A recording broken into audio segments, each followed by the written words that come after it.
hari ini kita akan bahas tentang materi statistika.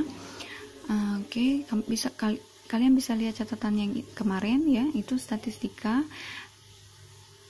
itu merupakan pengumpulan data. Nah, di sini pengumpulan, pengolahan data, dan penyajian data. Nah, untuk penyajian data itu ada diagram batang.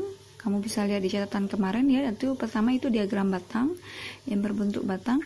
Terus ada diagram garis ya, ada diagram garis dan juga ada diagram lingkaran. Nah, di sini kita bahas soal yang ada di bawah kemarin. Oke, untuk soal yang ada di bawah itu kemarin, baca dulu soalnya ya. Itu dikasih tahu pekerjaan orang tua ya. Jadi kalau misal di sini dikasih tahu diagramnya, ada yang petani 40%, pedagang 20%, buruh, TNI 10%, PNS 20%. Nah, di sini dikasih tahu juga di soal itu jumlah orangnya 180. Jumlah orangnya 180. Yang ditanya berapa jumlah yang bekerja sebagai buruh. Yang bekerja sebagai buruh itu yang ditanya. Nah, oke, kita lanjut ya. Untuk yang bekerja sebagai buruh, di sini seluruhnya dikasih tahu persentase, tapi buruh udah dikasih tahu kan persentasenya berapa. Karena buruh belum dikasih tahu persentasenya berapa, kita cari dulu persentasenya. Nah, ini satu lingkaran. Ingat ya, kalau satu lingkaran, kalau persentase itu yang paling besar 100%. Kalau persentase. Tapi kalau misalnya ini yang dikasih tahu derajat, derajat yang paling tinggi itu 360 derajat. Jadi ingat, kalau satuannya persen, dia pakai paling besar 100. Tapi kalau di sini dia pakai derajat, berarti dia pakai 360 paling besar, maksimal ya. Nah, sekarang karena ini buruh belum dikasih tahu, jumlah seluruh persentase itu 100, berarti harus kita cari dulu persentase untuk buruh.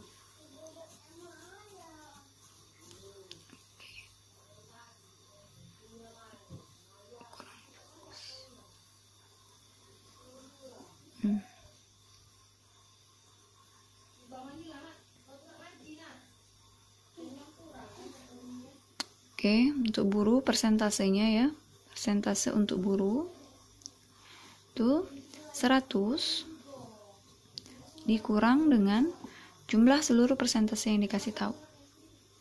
20 tambah 40 tambah 10 tambah 20.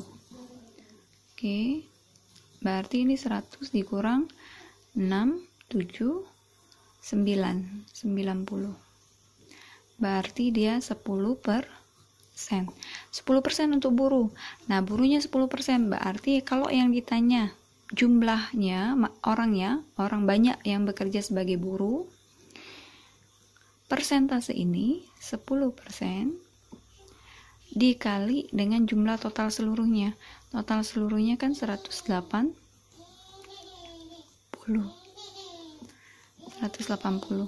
Berarti ini 10 per 100 kali 180. Ada 18.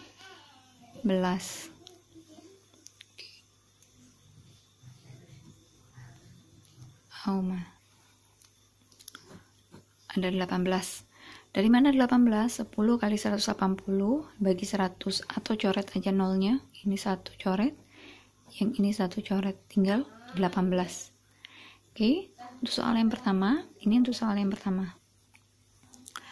Kalau misalnya yang dikasih tahu jumlah orangnya, ini tinggal dibalik ya. Jadi kalau misalnya nyari persentase, kalau nyari jumlah orangnya, persentase kali jumlah orang. Kalau misalnya ditanya buruh. Tapi kalau yang ditanya jumlah orangnya, berarti ini tinggal ditukar ya.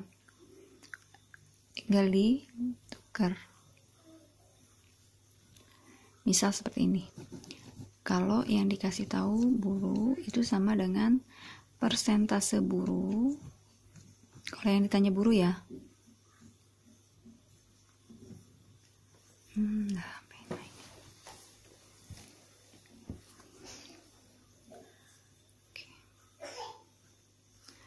persentase buruh kali jumlah seluruh. Kalau yang ditanya jumlah seluruhnya, ini jumlah seluruh itu sama dengan buruh dibagi dengan persentase buruh. Ini ya, jadi tinggal dibalik. Kalau ini kan pindah jadi pembagian kan. Nah itu, jadi lihat soal seluruh, ini seluruh ya. Jadi lihat soal, apa yang dikasih tahu dari soal.